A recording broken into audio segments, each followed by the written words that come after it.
దయచేసి ఎవరు మెటీరియల్ కాంట్రాక్ట్కు ఇవ్వకండి, తరువాత బాధపడవలసి వస్తుంది. ఇది నిజమే అన్న ఒక రకంగా చెప్పాలంటే. కానీ మీరు కాంట్రాక్ట్కి ఇచ్చే పర్సన్ బట్టే ఉంటుంది.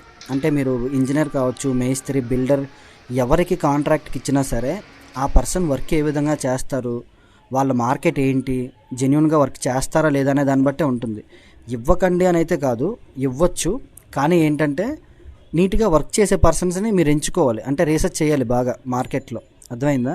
అదేది తెలుసుకోకుండా మెటీరియల్ కాంట్రాక్ట్కి తక్కువగా చేస్తున్నారని అప్పచెప్పేస్తే కన్ఫర్మ్గా ఫ్యూచర్లో అయితే బాధపడాలి డెఫినెట్గా. ఓకేనా?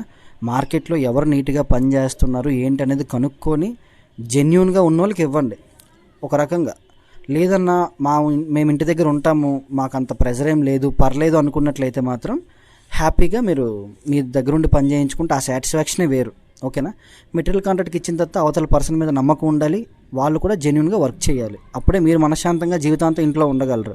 ఆ నమ్మకం కానీ లేదనుకోండి, మీరు జీవితాంతం ఆ ఇంట్లో ఉన్నప్పుడు ప్రతిసారి బాధపడతారు.